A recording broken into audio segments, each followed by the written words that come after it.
In my 14 years of journey as an IIT JEE Maths faculty, I have seen students facing a lot of problems, especially in questions of summations in Binomial Theorem. So in this video, I am going to simplify your life by giving you 5 different kinds of questions and 5 different types of tricks how to solve those 5 different types of questions based on series in Binomial Theorem. So without any further delay, let us start with it. Now the last type of series that is in discussion, and it is like sometimes fringe level or in PNC these ideas get implied.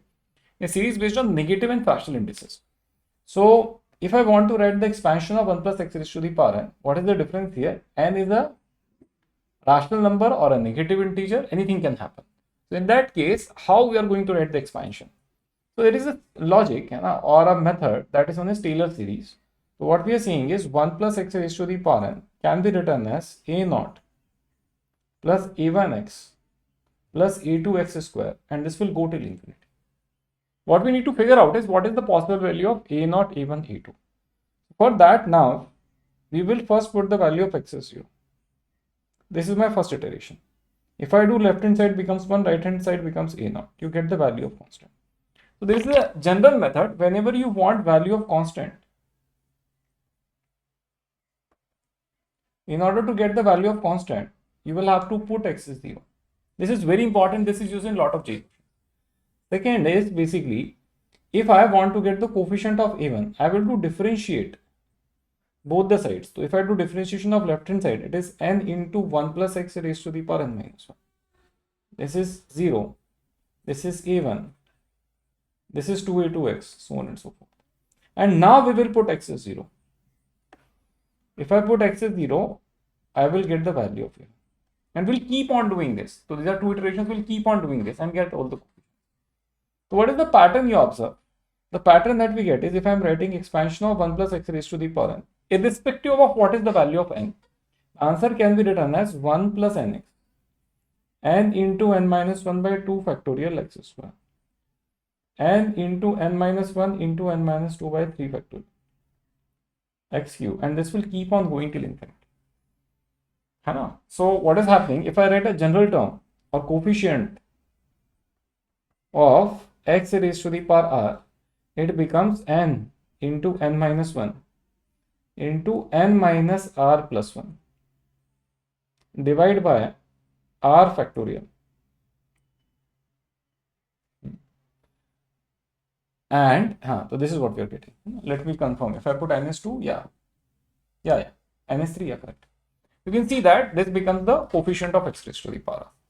See, now there are certain simplification that can happen in such kind of questions.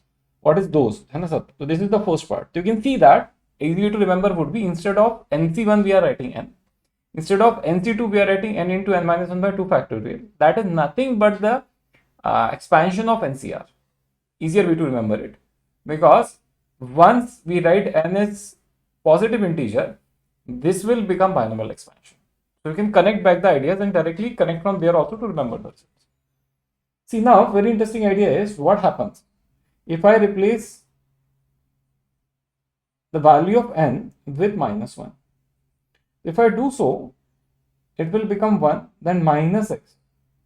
The next term would become n into n minus 1. So n into n minus 1 by 2 factorial into x. The next term would be n into n minus 1 into n minus 2 by 3 factorial. It will keep on happening. So what you will be able to observe here is the answer becomes 1 minus x. Here also a plus sign will come. This will become x square. The next one will become, this will become 3 factorial. This is also 3 factorial. Cancel that. You can see that a series with alternate plus minus sign. That is my result A. Now we can keep on doing so. And for different values of x and n, we can have different kinds of results as written above. But there is one that is very important, that is 1 minus x raised to the power minus. If you do so, what is happening is, in place of n we are writing minus, in place of x you are writing minus. Next part also, minus n minus 1 by 2 factorial, and then minus x whole square. We can keep on writing like this. So what happens is we get a series that looks like this: 1 plus nx plus n into n plus 1 by 2 factorial into x square. It keeps on happening like this. So what is happening is, in this case, the coefficient of x raised to the power r will become, so there would be r factorial here. And now what will happen is n plus 1. So if I write it down, it becomes n plus r minus 1. Next step would be to multiply and divide by n minus 1 factorial. There would be n plus 1, n plus r minus 1, divide by r factorial. You can see that, and there would be n minus 1 factorial as well. Why it is so important? Because numerator now will become n plus r minus 1 ka factorial by r factorial into n minus 1 factorial. Why is this so important? Now this can be written as n plus r minus 1 c. This becomes the coefficient of x raised to the power r in the expansion of 1 minus x raised to the. This is an important result that is sometimes used in solving problems, and especially in multinomial method in PNC we are going to use this result. Let us do an example now. So what we are saying is, if you have 1 minus x raised to the power minus 5, what will be the coefficient of x raised to the power 6? And yes, there would be an x raised to the power 6 in the expansion. So our answer will become n plus r minus 1 CR. So my answer will become 10C6. As simple as that. So we have applied the above formula and got the answer. A related question is given here. What is the coefficient of x raised to the power 100?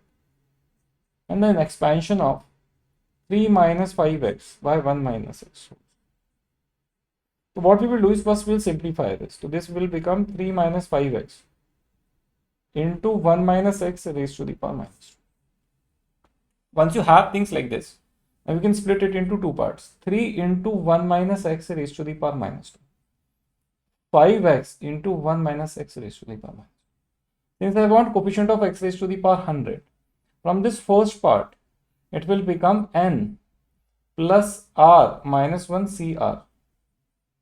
And since there is a 3 here, we'll have to multiply with that as well. Again, for the second part, we have a minus 5. And since there is x here, we'll find only for 99. So that will become 2 plus 99 minus 1 C90. Simplify this, you get your answer. 60 days to JEE Mains. Let me tell you something that nobody else will. The brutal truth. Right now, you have doubts from class 11th you never cleared. Topics you are avoiding, formulas that you kind of remember. And you are thinking 60 days is enough to fix everything. Here's the reality. It's not if you study randomly. At PracBee, we have produced 10 times better result than national average and helped more than 500 plus students jump 80 plus marks in last 60 days. How? They stopped trying to cover everything and focused only on high weightage topics. They cleared every doubt. They had a strategy into place. And that's what Last Lab Booster program does. Senior ITN faculty sit with you and develop a 60-day roadmap. Expert teachers guide you 1:1 daily. Every doubt is cleared in 24 hours. Not random prep, but strategic warfare. Ashesh, Ditya, Sauri, Sarthak, we are all able to improve from 150 to 250 in a matter of 60 days. Real students, real result, 60 days. But time is less and our slots are even more limited. Click the link below, book a free strategy session or regret it on 1st Feb. 60 days, your move.